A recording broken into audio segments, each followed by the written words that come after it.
உங்க விஜய் நான் வரேன்.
எல்லாருக்கும் வணக்கம்.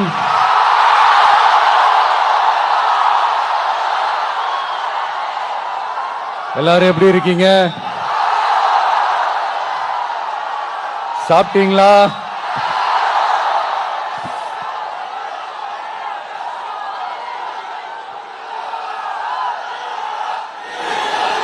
அண்ணா அவர்களுக்கு ஒரு வணக்கம், பெரியார் அவர்களுக்கு ஒரு வணக்கம். இப்ப நான் எந்த மண்ணில் நின்னுட்டு இருக்கிறேன் தெரியுமா? ஆண்டவர் அன்போட நெல்லுக்கடை மாரியம்மன்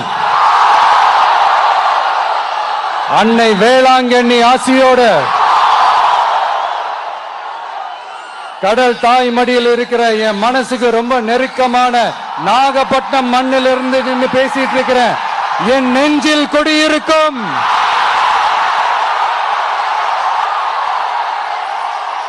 உங்கள் அனைவருக்கும் என்னைக்குமே ஒரு மீனவ நண்பனா இருக்கிற இந்த விஜயோட அன்பு வணக்கங்கள். இந்த கப்பல் இருந்து வந்து இறங்குற இந்த பொருட்களை எல்லாம் விற்கிறதுக்காக அந்த காலத்துல அந்தி கடையெல்லாம் நாகப்பட்டினத்துல இருக்கும்னு கேள்விப்பட்டிருக்கிறேன். மீன் பிடிக்கிற தொழில், மற்ற தொழில்கள், இந்த விவசாயம், எந்த பக்கம் திரும்பினாலும் எப்படி பார்த்தாலும் உழைக்கிற மக்கள் இருக்கிற ஊர் தான் நம்ம நாகப்பட்டினம் ஊர். மத வேறுபாடே இல்லாத அனைவருக்கும் பிடித்து போன மத சார்பின்மைக்கு எடுத்துக்காட்டாக வாழ்ற உங்கள் அனைவருக்கும் மீண்டும் என்னுடைய சிரம் தாழ்ந்த ஸ்பெஷல் வணக்கங்கள். இந்த தமிழ்நாட்டில் இந்த மீன் ஏற்றுமதியில 2வது இடத்துல இருக்கிறது நம்ம நாகப்பட்டினம் ஹார்பர் தான். ஆனா அங்க நவீன வசதிகளோட இந்த மீன் பதப்படுத்துற இந்த மாடர்ன் தொழிற்சாலைகள்லாம் இல்ல. அது மட்டும் இல்ல, இந்த அடிப்படை வசதிகள் கொண்ட இந்த வீடுகள்லாம் இல்லாம ரொம்ப அதிகமா இந்த குடிசை பகுதிகள் இருக்கிற ஊரும் நம்ம நாகப்பட்டினம் ஊரு தான்.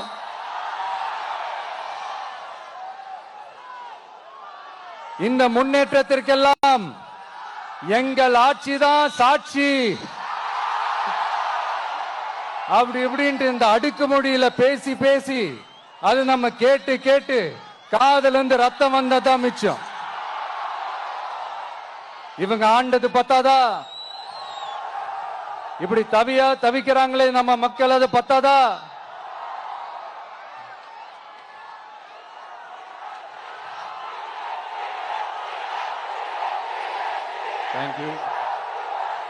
தேங்க்யூ. இந்த இலங்கை கடற்படையால நம்ம மீனவர்கள் தாக்கப்படுறதையும் அதுக்கான காரணத்தை பத்தியும் அதுக்கான தீர்வை பத்தியும் நான் மதுரை மாநாட்டிலே நான் பேசியிருந்தேன். அது ஒரு தப்பா? மீனவர்களுக்காக குரல் கொடுக்கிறதும் அவங்களோட நிக்கிறதும் நம்மளுடைய கடமை, நம்மளுடைய உரிமை. நான் என்ன இன்னைக்கு நேத்தாங்க அவங்களுக்காக குரல் கொடுக்கிறேன். இதே நாகப்பட்டினத்துல 14 வருஷத்துக்கு முன்னாடி 2011ல February 22 இதே நம்ம மீனவர்கள் தாக்கப்பட்டதை கண்டிச்சு ஒரு பொதுக்கூட்டம் ஒண்ணு நடத்தணும் இல்லையா?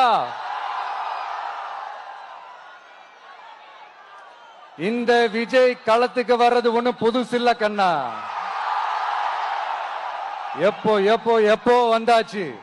என்ன ஒண்ணு, முன்னாடிலாம் விஜய் மக்கள் இயக்கம் என்ற அந்த இயக்கமா நிற்போம். இப்ப தமிழக வெற்றி கழகம் என்ற அந்த ஒரு அரசியல் இயக்கமா நிக்கிறோம். அவ்வளவுதான் வித்தியாசம்.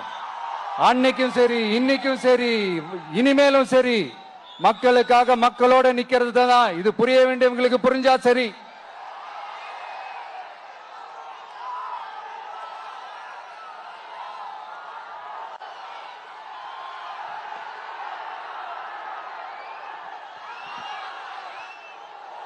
மீனவர்களுக்காக குரல் கொடுக்கிற இதே சமயத்துல நம்ம தொப்புள் கொடி உறவுகளான ஈழத் தமிழர்கள்,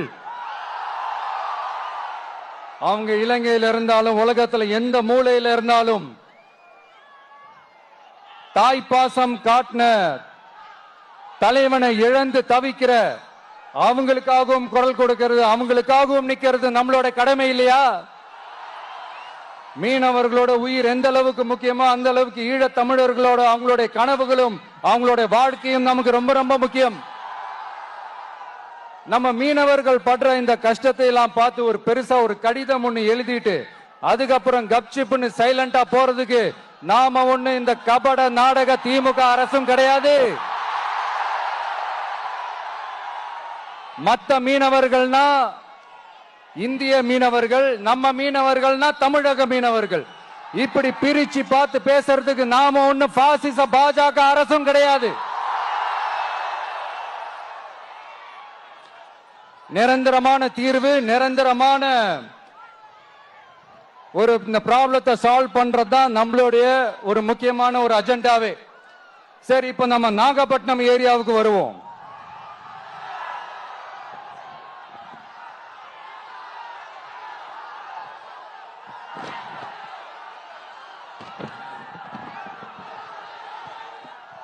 இங்க இருக்கிற மண் வளத்தை பாதிக்கிற இறால் பண்ணைகளை முறைப்படுத்தணும். அப்பதான் மீனவர்களோட வாழ்வாதாரமும் விவசாயிகளோட வாழ்க்கையும் பாதிக்காம இருக்கும். கடலோர கிராமங்கள மீன் அரிப்புல இருந்து பாதுகாக்கிற அலையாத்தி காடுகளை அழிக்கிறத பத்தி தடுத்து நிறுத்தி அதுக்கு ஒரு வழி பண்ண வேண்டிய அரசாங்கத்துக்கு இதை விட ஒரு முக்கியமான ஒரு வேலை ஒண்ணு இருக்கு. அது என்ன தெரியுமா? சொந்த குடும்பத்தோட வளர்ச்சியும் சொந்த குடும்பத்தோட சுயநலமும் தான் அந்த முக்கியமான வேலை. இங்க இருக்கிற மக்களுக்கு குடிக்க தண்ணி இல்லாம தவிக்கிறாங்க. அதுக்கு தீர்வா காவிரி தண்ணியை கொண்டு வரலாம், மக்களோட தாகத்தை தீர்க்க. கொண்டு வந்தாங்களா? இவ்வளவு பாரம்பரிய கடல் சார்ந்த ஊர்ல ஒரு கவர்மெண்ட் மெரைன் காலேஜ் ஒண்ணு கொண்டு வரலாம். கொண்டு வந்தாங்களா? மீன் சம்பந்தமான எந்த தொழிற்சாலையும் அமைக்கல. அமைச்சாங்களா? அட்லீஸ்ட் நிறைய பேருக்கு வேலை வாய்ப்பு கிடைக்கிற மாதிரி தொழில் வளர்த்தியாவது பெருக்கலாம். அதையாவது செஞ்சாங்களா? ஆனா ஒவ்வொரு டைமும் வெளிநாட்டுக்கு டூர் போயிட்டு வர்றப்பெல்லாம் அத்தனை கோடி முதலீடு, இத்தனை கோடி முதலீடுன்னு சிஎம் அவர்கள் சிரிச்சுக்கிட்டே சொல்லுவாரு. சிஎம் சார், மனசை தொட்டு சொல்லுங்க, வெளிநாட்டு முதலீடா இல்ல வெளிநாட்டுல முதலீடா? ஒட்டுமொத்த தமிழ்நாட்டுக்கும் முதலீடா இல்ல உங்க குடும்பத்தோட முதலீடு வெளிநாட்டுக்கு போகுதா? வேளாங்கண்ணி, நாகூர், கோடியக்கரைன்னு இங்க இருக்கிற டூரிஸ்ட் பிளேஸ் எல்லாம் கொஞ்சம் நல்லா டெவலப் பண்ணலாம். பண்ண என்ன குறைஞ்சா போயிடுவீங்க? வேதாரண்யம் பகுதியில் உப்பு ஏற்றுமதி செய்யறதுக்கு வசதியை செஞ்சு கொடுக்கலாம். செஞ்சாங்களா? நாகூர் ஆண்டவர் அரசு மருத்துவமனையில பிரசவம் பார்க்கிற டாக்டரே இல்லையா? நாகப்பட்டினம் புது பஸ் ஸ்டாண்டையாவது சுத்தமா சுகாதாரமா வச்சுக்கிறாங்களா? நாகப்பட்டினம் ரயில்வே ஸ்டேஷன் வேலைகளை சீக்கிரமா முடிச்சு வைக்கலாம், அதையாவது செஞ்சாங்களா?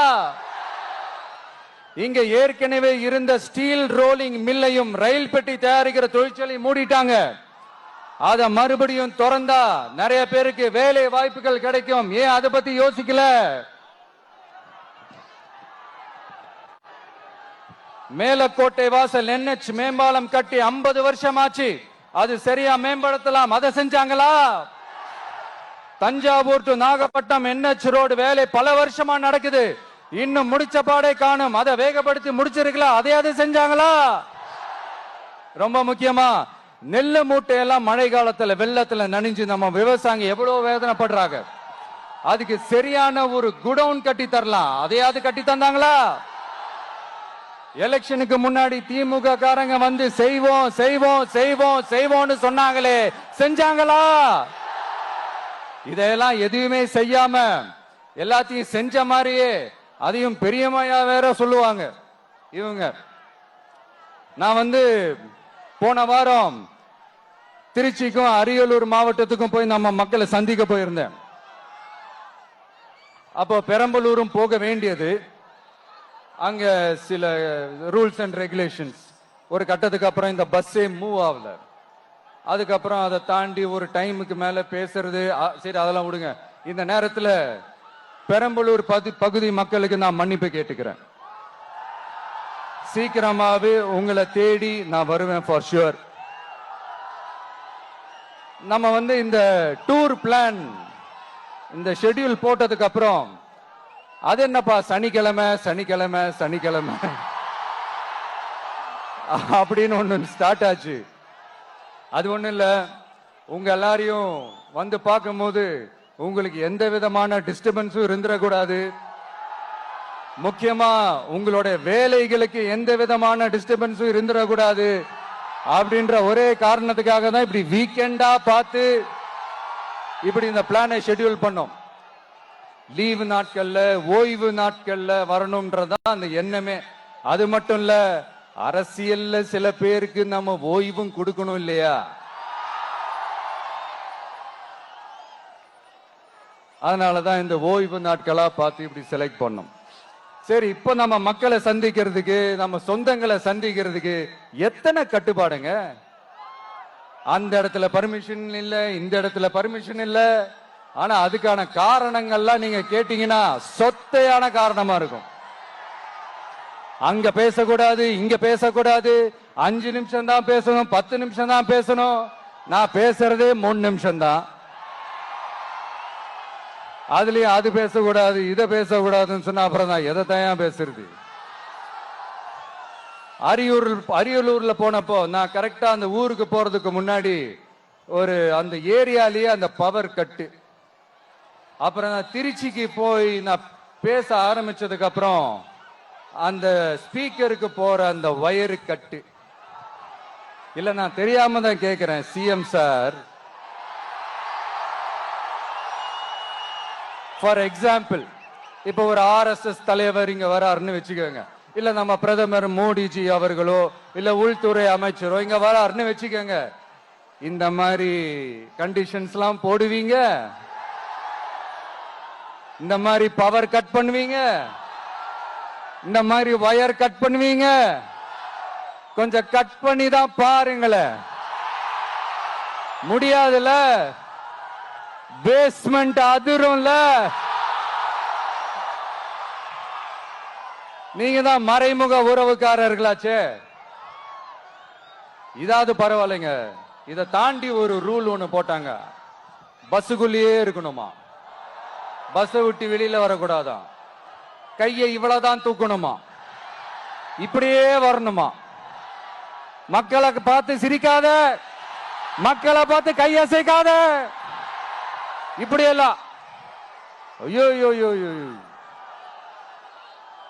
நானும் என்னவோ ஏதோ நினைச்சேங்க.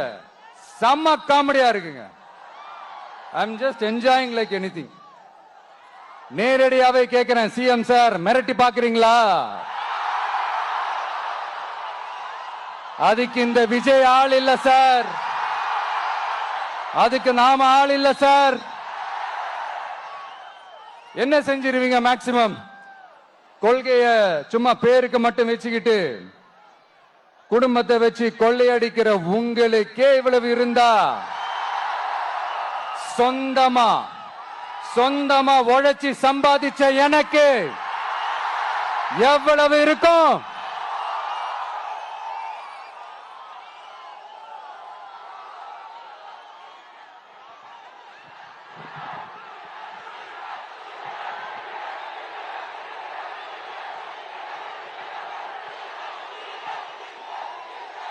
தேங்க்யூ நண்பா. என்ன நாங்க பெருசா கேட்டுவிட்டோம்? மக்கள் நிம்மதியா ஃப்ரீயா நின்னு பாக்குறதுக்கு ஒரு இடம், அதை நாங்க தேர்வு செஞ்சு அதுக்கு பர்மிஷன் கேட்கிறோம். ஆனா நீங்க என்ன பண்றீங்க?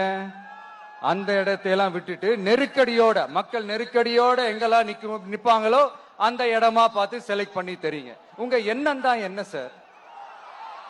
நான் அவங்கள பார்க்க கூடாது, அவங்களோட பேசக்கூடாது, அவங்க குறைகளை கேட்க கூடாது, அவங்களுக்காக குரல் கொடுக்க கூடாது, என்னதான் சார் உங்க எண்ணம்?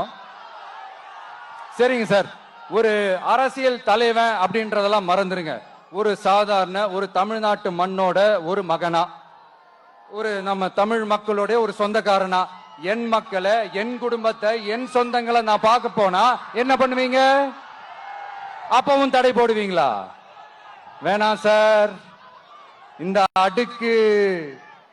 அடுக்குமுறை, இந்த அராஜக அரசியல் வேணாம் சார்.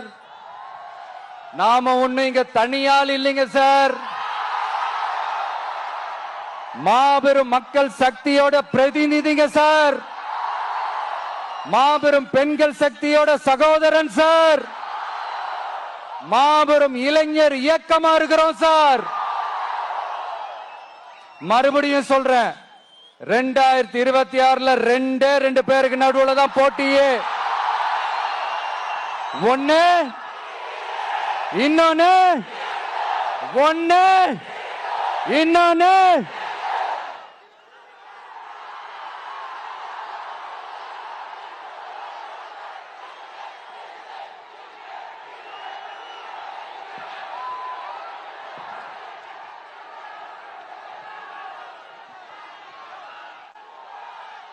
இந்த பூச்சாண்டி வேலையெல்லாம் காட்டுறதை விட்டுட்டு தில்லா கெத்தா நேர்மையா எலெக்ஷனை சந்திக்க வாங்க சார். பாத்துடலாம் சார். கொள்கையை பேருக்கு மட்டும் வச்சுக்கிட்டு குடும்பத்தை வச்சு தமிழ்நாட்டை கொள்ளையடிக்கிற நீங்களா, இல்ல தமிழ்நாட்டில் இருக்கிற ஒவ்வொரு வீட்டுக்குள்ளேயும் ஒருத்தனா இருக்கிற நானா, இந்த விஜயா? பாத்துடலாம் சார். இனிமேலும் இந்த தடைகள்லாம் போட்டீங்கன்னா நான் நேரடியா மக்கள்கிட்டயே பர்மிஷன் கேட்டுருவேன். மக்களே நீங்க சொல்லுங்க, நான் உங்களை பார்க்க வரக்கூடாதா? நான் உங்களோட பேசக்கூடாதா? உங்க குறைகளை நான் கேட்க கூடாதா? உங்களுக்காக நான் குரல் கொடுக்க கூடாதா? இப்படி நமக்கு தடையா போடுறாங்களே, இந்த திமுக அரசு மறுபடியும் ஆட்சிக்கு வரணுமா? உங்க நல்லதுக்காக நம்ம உங்க டிவிக்கு ஆட்சி அமையணுமா? சத்தமா கேட்டுச்சா மை டியர்? ஏன்பா, நான் தான் அப்பவே சொன்னல, அவருக்கு ஆசையா பாசமா கூப்பிட்டா பிடிக்க மாட்டேங்குது. ஏன்பா மறுபடியும்? கேட்டுச்சா சிஎம் சார்?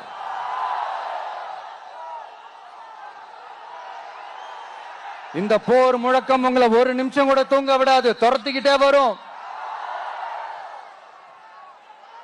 கான்பிடண்டா இருங்க, நல்லதே நடக்கும், வெற்றி நிச்சயம்.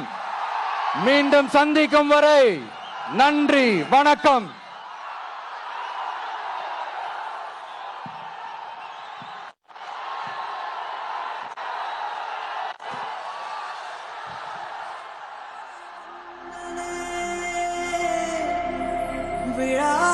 விழாவீரனே பெரிய